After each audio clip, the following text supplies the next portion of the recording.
those studies cannot stand if they were truly opened up for open peer review by other scientists. What do you make of his assertion? Because I said, where's the animal? Where's even one? They tested 80,000 and they're not there. And he said the Chinese got rid of them, in an effort to cover it up, that they didn't want the news narrative to be they came from a lab, which, from the Wuhan market. So I agree that China now has a stance that they don't want any evidence at all that this virus originated in China. It's an anywhere but here stance. So they're trying to blame it on lobsters from Maine. They're trying to blame it on cold chain from Southeast Asia. They're trying to blame it on salmon from Faroe Islands. This kind of thing. Everyone who sees that knows it's a farce, right? So I looked at her Wikipedia entries. So Alina Chan became known during COVID for co-authoring a preprint according to which the virus was pre-adapted to humans, and she suggested that COVID-19 could have escaped from a laboratory. The preprint had not been accepted for publication by a scientific journal, but it received a significant reception in the popular press. So there's a huge popular versus expert discrepancy with regard to the lab leak hypothesis. It's incredibly exciting theme in the popular press, but the scientific establishment, particularly with regard to virologists, tend not to buy it. So the reaction of virologists and other specialists to Chan's hypothesis has been overwhelmingly negative. New York Times noted in October 2021 that Alina Chan's view has been widely disputed by other scientists. Then she detailed her views in long Twitter postings. Right, that's not the normal way that scientists try to make a case. She wrote opinion pieces on the subject with science journalist Matt Ridley. Matt Ridley is a global warming skeptic. And so global warming is similar.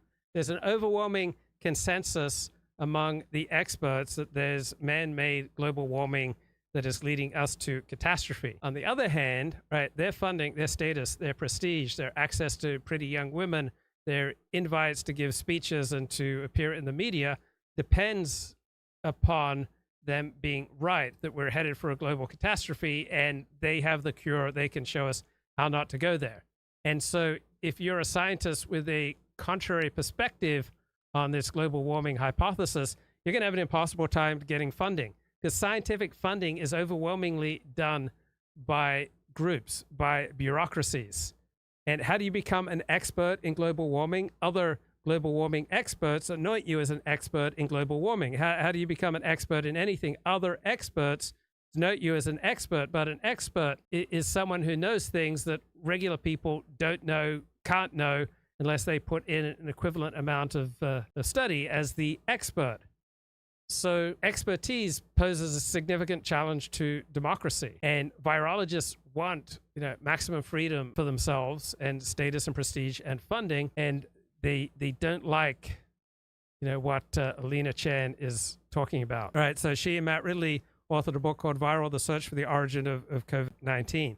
Now, global warming is something so complicated that no one person can be an expert in global warming. You can only know a tiny little bit of the overall global warming hypothesis, right? You can only develop, a limited amount of expertise. And so it's based on all sorts of models that from an outside perspective seem fairly questionable. But you can't get funding if you don't buy into the global warming hypothesis, because funding primarily comes from governments and private business, and any private business that funded, anti-global warming research would be castigated and just dragged through the mud as people, intent on destroying our planet. So she published an op-ed in the New York Times yesterday, why the pandemic probably started in a lab, in 5 key points. So here are the 5 key points: that the virus that caused the pandemic emerged in Wuhan, the city where the world's foremost research lab for SARS-like viruses is located. Right, this is the world's foremost lab for this type of virology study. And if the world's foremost lab for this type of virology study unleashed the pandemic, that reflects very poorly, not just on this lab, but on virologists who by and large circled the wagons to protect the reputation of the Wuhan clinic. The year before the outbreak, the Wuhan Institute, working with US partners, had proposed creating viruses with the defining features of what became known as COVID. Right? The Wuhan lab pursued this work under low biosafety conditions, could not have contained an airborne virus as infectious as COVID. So people don't want to be regulated, generally speaking. People don't want to be intruded upon. people don't want to be investigated, and people don't want to jump through all sorts of hoops to do the things that they want to do. The hypothesis that COVID came from an animal at the Hunan seafood market in Wuhan is not supported by strong evidence. Key evidence that would be expected if the virus had emerged from the wildlife trade is still missing. But what Bob Gary is saying is that in all of the years, even before the pandemic, the scientists who have been studying the wildlife and the bats all around that area and other parts of China have not been able to find any animals infected with SARS-2-like viruses, except for pangolins far down in South China. They have not found any bats in the area that carry this type of viruses. And so he's saying that all of that evidence must have been covered up. Either that or we have been exceedingly unlucky that suddenly a virus with this furin cleavage site just pops up, boom, and leaves no trace across the rest of China in the years leading up to or after the pandemic. So it requires a massive conspiracy across tons of scientists, wildlife traders, hospitals, like the government. So I think that conspiracy is much.